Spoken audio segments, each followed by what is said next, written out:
नमस्कार दोस्तों, fun study में आपका स्वागत है। आज केमिस्ट्री की अगली क्लास में हम लोग लेकर के आए हैं संतुलित रासायनिक समीकरण, balanced chemical equation. Balanced chemical equation क्या होता है? जैसे कोई भी रासायनिक समीकरण है, जैसे हमने पिछली क्लास में रासायनिक अपक्रिया पढ़ा, रासायनिक समीकरण पढ़ा, उसके अभिकारक और उत्पाद पढ़े, लेकिन आज के क्लास में हम लोग पढ़ेंगे रासायनिक समीकरण संतुलित जो है। इसमें क्या होता है कि जो रासायनिक समीकरण जो होता है, इस अभिकारक और उत्पाद जो दोनों अगल बगल लिखे होते हैं दाएं और बाएं भाग में, वो उनकी क्या हो, उनके पूरे तत्वों की संख्या क्या हो, बराबर हो, उसी को हम क्या कहते हैं, संतुलित रासायनिक समीकरण कहते हैं। जैसे द्रव्यमान संरक्षण के नियमानुसार, इसको अंग्रेजी में कहते हैं according to law of mass conservation.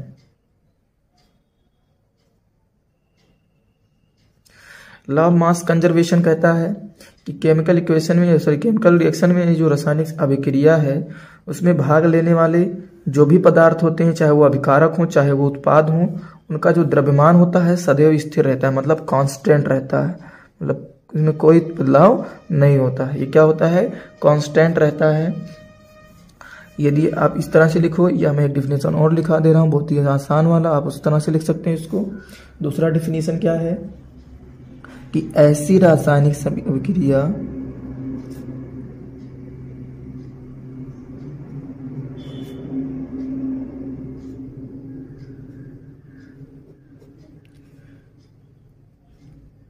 जिसके दोनों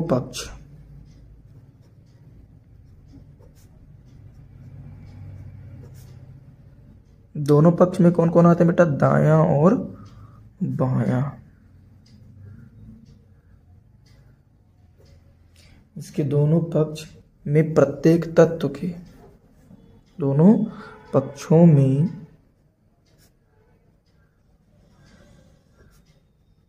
प्रत्येक तत्व के परमाणुओं की संख्या बराबर होती है।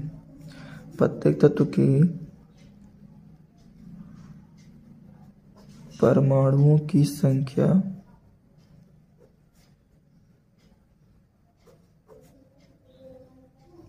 बराबर होती है। उनको हम क्या कहते हैं? संतुलित रासायनिक समीकरण कहते हैं। क्या कहलाता है वो? संतुलित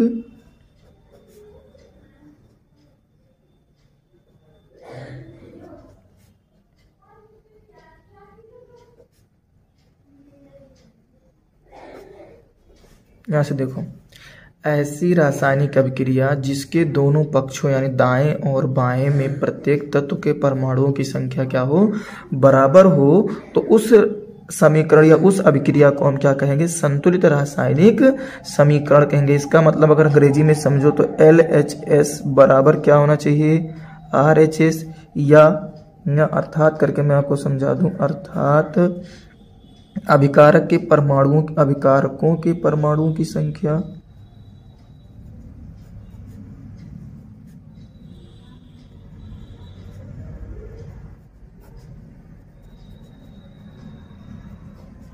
बराबर उत्पादों के परमाणुओं की संख्या।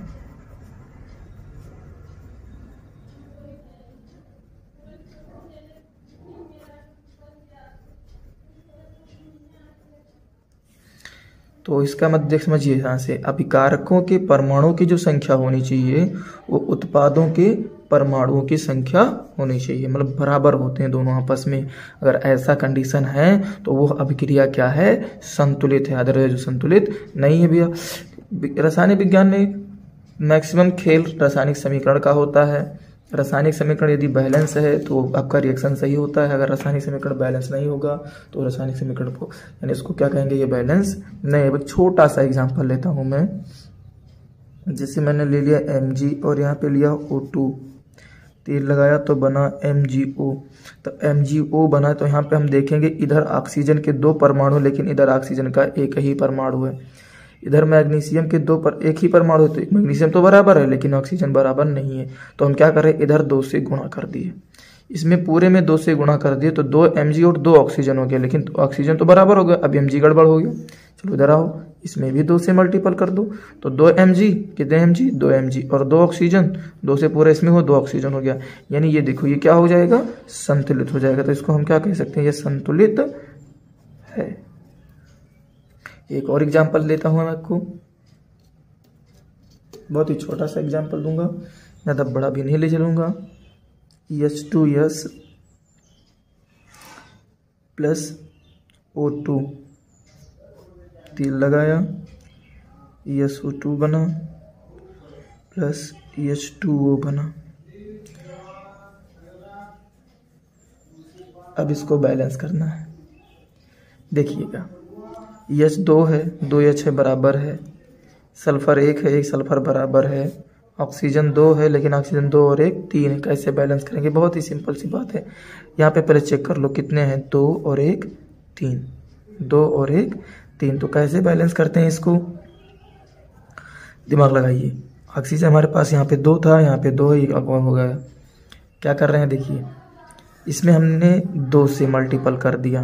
कितने से मल्टीपल कर दिया, 2 से। ये कितना हो गया, 4। और इसमें भी हमने मल्टीपल कर दिया 2 से। ये कितना हो गया, 4। हाइड्रोजन बराबर, अब सल्फर में भी 2 से कर दो, क्योंकि 2 से यहाँ पे किया तो 2 सल्फर भी बराबर हो गया। अब देखो ऑक्सीजन 2 दूनी 4 और 2 6, तो यहाँ पे कितने से मैंने कर दिया, 3 से। तो 3 दूनी 6 हो गया बराबर। बहुत ही आसानी से आपका ये रिएक्शन संतुलित हो गया। अब ये क्या है, संतुलित है। ठीक, चलिए आगे चलते हैं। मूल समीकरण कैसे लिखते हैं, या मूल समीकरण छोड़ रासायनिक समीकरण लिखने की विधि। अगले क्लास में क्या पढ़ेंगे, रासायनिक समीकरण लिखने की विधि।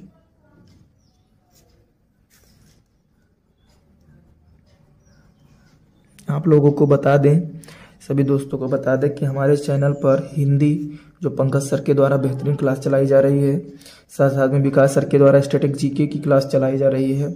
और ही कुछ दिनों में आपको मैथ्स की भी क्लास, इंटरमीडिएट के फिजिक्स की क्लासेस जो डेरिवेशन से इम्पॉर्टेंट होंगी आपके इस चैनल पे उपलब्ध रहेंगी। तो कृपया करके आप चैनल से अधिक संख्या में जुड़े, चैनल को शेयर और सब्सक्राइब करें। और अपने कोई भी हित मित्र, सगे संबंधियों, जो बच्चे ऐसे हैं गांव में रहते हैं जो नहीं पढ़ पा रहे हैं, किसी कारण उस कोचिंग नहीं अटेंड कर पा रहे हैं, उनके पास इस वीडियो को साझा करवाइए, उनके पास इस वीडियो को शेयर कराइए, ताकि वो अच्छी से अच्छी संख्या में चैनल से जुड़े और अपने फ्री में, कोई कॉस्ट नहीं लग रहा है, फ्री में इस चैनल से जुड़ करके अच्छे से अच्छे मार्क्स पा सकते हैं गारंटी के साथ। चलिए देखते हैं रासायनिक समीकरण लिखने की विधि।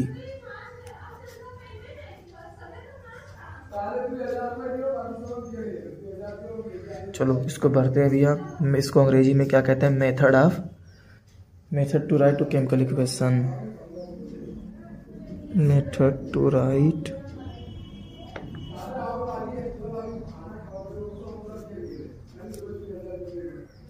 Chemical equation.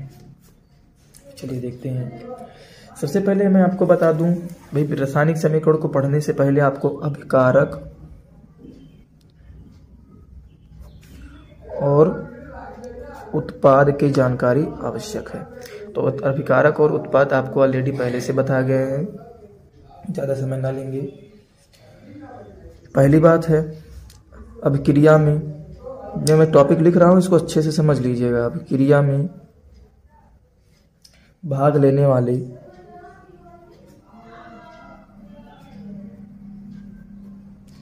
सभी क्रियाकारक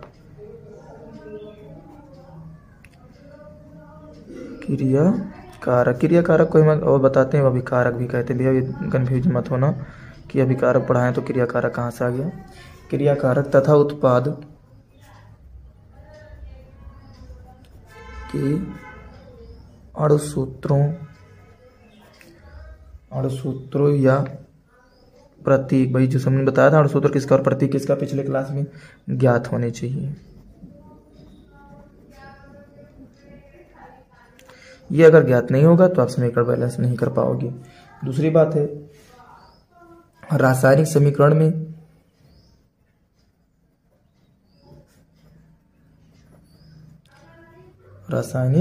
समीकरण में पदार्थ उनके आणविक रूप में लिखे जाते हैं। पदार्थ उनके आणविक रूप में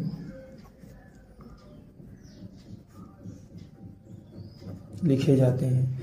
अब जैसे देखो बहुत से बच्चों के मन में ये संदेह है, जैसे ये हाइड्रोजन है तो H2 लिखा जाता है, ऑक्सीजन है तो O2 लिखा जाता है, या नाइट्रोजन है N2 लिखा जाता है, क्लोरीन है Cl2 लिखा जाता है। भाई क्यों लिखा जाता है? भाई ये सब गैसेस हैं और गैसेस को उनको हम क्या करते हैं, आणविक रूप में लिखते हैं। ये सब द्विपरमाणु गैसें हैं, इसलिए इनको आणविक रूप में लिखा जाता है। ये ध्यान में रखिए। जैसे सोडियम है तो सोडियम Na है, ये तो भाई खुली अवस्था में रहता है, Na सोडियम धातु है। ठीक। तीसरी बात, एक परमाणु तत्वों को, है ना, एक परमाणु वाले तत्व, एक परमाणु तत्वों को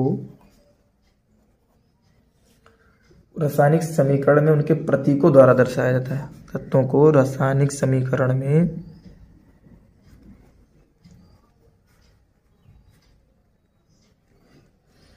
उनके प्रतीकों द्वारा दर्शाया जाता है।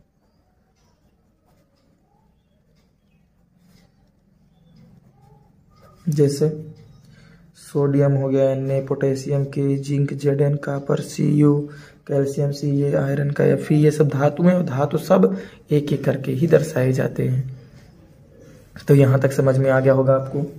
चलिए आगे चलते हैं और आगे चल के क्या करते हैं, मूल समीकरण या ढांचा समीकरण।